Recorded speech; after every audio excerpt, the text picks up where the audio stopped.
മറ്റൊരു മേഖലയാണ് ഗാസ മേഖല. വളരെ ഒരു ഔട്ട് ഓഫ് ബോക്സ് തിങ്കിങ് ആണ് ട്രംപ് പ്രഖ്യാപിച്ചത്. അതായത് ഗാസ ഒരു ടൂറിസം ഏരിയയാക്കി മാറ്റും. അങ്ങനെ വലിയൊരു സ്വപ്നം അദ്ദേഹം പങ്കുവെക്കുകയുണ്ടായി. പക്ഷെ അത് എത്രത്തോളം പ്രാക്ടിക്കലാണ് നിലവിലെ സാഹചര്യത്തില്? അത് അവിടെ നിന്നുള്ള ജനങ്ങളെ മറ്റൊരു ഇടങ്ങളിലേക്ക്, അത് ഏകദേശം ലക്ഷക്കണക്കിന് ജനങ്ങളുണ്ട്, ഒരു കൂട്ട പലായനം തന്നെ അവിടെ നിന്ന് നടത്തേണ്ടി വരും. അത് എത്രത്തോളം പ്രാക്ടിക്കലാണ്? ആ ഒരു നിലപാടിൽ തന്നെ അദ്ദേഹം ഉറച്ച് നിൽക്കുകയാണോ? ഗാസയെ കുറിച്ചുള്ള ട്രംപിന്റെ പദ്ധതി എന്തൊക്കെയാണ്?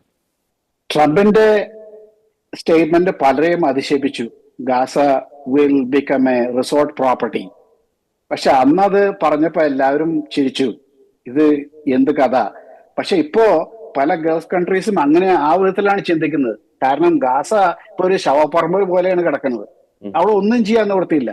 ഇനോ ടണൽസ് മുഴുവൻ ബോംബ് ചെയ്തിട്ട് അത് മുഴുവൻ കാനയായിട്ട് കിടക്കണു. ബിൽഡിങ് താറുമാറായി കിടക്കണു. ഇതൊക്കെ ആര് ക്ലീൻ ആക്കും? ആര് ഹൂസ് റിസോഴ്സസ് വിൽ ബി ദേ?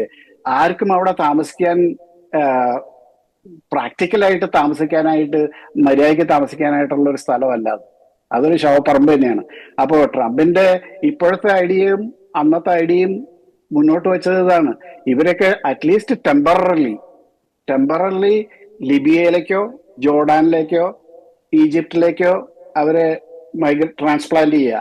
അത് കഴിഞ്ഞിട്ട് ഗാസ അടിച്ച് നിരപ്പാക്കി അവിടെ സൗദി അറേബ്യയുടെയും UAEയുടെയും ഒക്കെ സഹായത്തോടുകൂടിയിട്ട് ഇൻഫ്രാസ്ട്രക്ചർ ബിൽഡ് ചെയ്യുക. അമേരിക്കയും യൂറോപ്പും എല്ലാം വിൽ ഹെൽപ്പ്. അവിടെ എന്നിട്ട് ഒരു സെക്യുലർ ഡെമോക്രാറ്റിക് ഗവേണൻസ് സെറ്റപ്പ് ഉണ്ടാക്കുക. Israel provide the security framework. ആ ഒരു സംവിധാനത്തിൽ നല്ലൊരു പ്രോപ്പർട്ടി ആയിട്ട് ഗാസ സ്ട്രിപ്പ് ഉയർത്താനായിട്ട് സാധിക്കും. കാരണം ഗാസയ്ക്ക് വേറൊരു ഹിസ്റ്ററി ഉണ്ട്. ഈ ജ്യൂസ് 2005 അവിടുന്ന് ഗാസയിൽ നിന്ന് എല്ലാം വിട്ടിട്ട് പോകുന്നത്.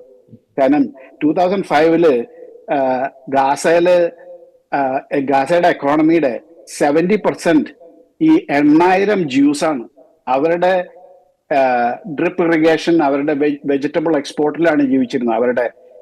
അപ്പൊ ഈ 8,000 ജ്യൂസ് അവിടുത്തെ എക്കോണമിയിൽ നല്ലൊരു പങ്ക് വഹിച്ചിരുന്നതാണ്.